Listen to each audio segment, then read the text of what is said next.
Hello दोस्तों। एक राजा होता है, बहुत ही विद्वान महान राजा था जो अपनी प्रजा को अपने बच्चों के समान समझता था। दोस्तों इसलिए उसके राज्य को राम का राज्य कहा जाता था। दोस्तों उसकी एक सुंदर बीवी थी, 101 लड़की थी जो बहुत ही विद्वान थी, पढ़ी लिखी थी, बहुत ही सुंदर थी। एक दिन राजा से उसकी पत्नी ने कहा, सुनते हो जी, लड़की बुशियानी हो गई है, इसके लिए कोई अच्छा सा लड़का ढूंढकर इसकी शादी कर दो। राजा ने कहा, पगली, मैं तो कई महीने से परेशान हूँ, इसके बराबर सुंदर लड़का ढूंढता हूँ तो पढ़ा लिखा नहीं पाता, पढ़ा लिखा पाता है तो सुंदर नहीं पाता, अब मैं इसकी शादी कैसे करूँ। इस बात को सुनकर रानी ने कहा, सुंदर तो और पढ़ी लिखी तो माता सीता भी थी। माता सीता की बात याद आने पर राजा को स्मरण हुआ, राजा जनक ने तो अपनी लड़की का स्वयंवर रचा था। तो उस राजा ने भी अपने लड़की का स्वयंवर रचने की ठान ली। उसने दूर दूर के राजा को निमंत्रण भेजा, मैं अपनी लड़की का स्वयंवर रचता हूँ, जो भी राजा का लड़का 20 तक शुद्ध गिनती सुनाएगा, मैं उसको अपनी लड़की किसी उस लड़के से अपनी लड़की की शादी करूँगा। स्वयंवर की जब तारीख आई तो दूर दूर से बड़े बड़े पढ़े लिखे विद्वान लड़के आए और अपनी अपनी अपनी बारी से गिनती सुनाने लगे। कोई हिंदी में, कोई उर्दू में, कोई इंग्लिश में, हर प्रकार से सभी ने गिनती सुनाई। राजा की एक शर्त थी, जो भी 20 तक गिनती नहीं सुना पाएगा उसको 2 महीने की कैद में भी डाल दिया जाएगा।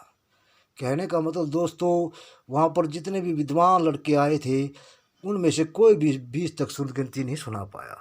उन सभी को जेल में डाल दिया गया। दोस्तों दोपहर के 12 बज चुके थे, स्वयंवर का समय बीतता जा रहा था। दोस्तों इसी चिंता में राजा, रानी, उसकी लड़की बैठी हुई थी। उन्हीं उन्हीं के पड़ोस राज्य में एक ग्वाला था दोस्तों, जो अपनी पशु चरा रहा था। पर पशु चराते चराते उसकी नज़र इस तार पे गई। उसने एक लड़के से पूछा, भैया ये क्या लिखा है, एक सुंदर लड़की की तस्वीर छपी हुई है, ये क्या लिखा है। लड़के ने कहा, हे ग्वाले, हे मूर्ख, ये तेरे काम की चीज़ नहीं है, अपने पशु चरा ले। फिर उस ग्वाले ने कहा, भैया बता तो दो क्या लिखा है। उसने लिखा है, जो भी राजा का लड़का 20 तक शुद्ध गिनती सुनाएगा, ये लड़की उससे साथ शादी करेगी। ग्वाले ने अपने पशुओं को वहीं छोड़ दिया दोस्तों, और भागा भागा नंगे पैर महल की तरफ भाग लिया। तब वो महल के गेट के पास गया तो वहाँ पर वो लड़की बैठी थी। लड़की ने पूछा, कहाँ जा रहे हो। बोला, 20 तक गिनती सुनाने जा रहा हूँ। लड़की ने पूछा, कितने पढ़े लिखे हो। बोला, अनपढ़, अंगूठा छाप। बोला, हे मूर्ख, भाग जा, 2 महीने की कैद हो जाएगी। इतने बड़े बड़े पढ़े लिखे विद्वान राजाओं के लड़के नहीं सुना पाए, तुम क्या 20 तक गिनती सुना पाओगे। उस ग्वाले ने कहा, हे राजा की लड़की, एक अनपढ़ भी विद्वान हो सकता है, उठ और सुन मेरी गिनती।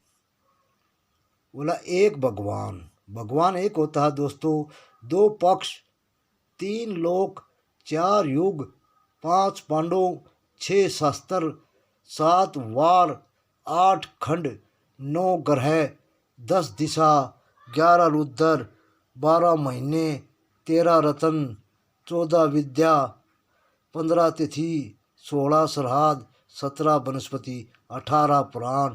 बोला, 19 ऋतु और 20 में। वो गिनती सुनाने के बाद पूरे राज्य में सन्नाटा छा गया। तब उस राजा ने देखा, एक गंजा ग्वाला नंगे पैर वाला लड़का है, उसने पूरी गिनती सुना दी है, उसने तो स्वयंवर जीत लिया है। राजा ने कहा, मैं अपनी लड़की की शादी इससे नहीं करूँगा। तो मंत्रियों ने कहा, हे राजा, ये बात तो आपने पहले सोचनी चाहिए थी कि एक अनपढ़ भी विद्वान हो सकता है, इसने तो स्वयंवर रच लिया, जीत लिया है, अब इसके साथ तो अपने लड़की की शादी आपने करनी पड़ेगी। तो दोस्तों राजा ने उसको इतना धन दिया और एक देश का राजा बनाया और अपनी लड़की के साथ उसकी धूमधाम से शादी की। इसलिए कहा जाता है दोस्तों, एक अनपढ़ भी विद्वान हो सकता है। बोलो सियापति रामचंद्र की जय।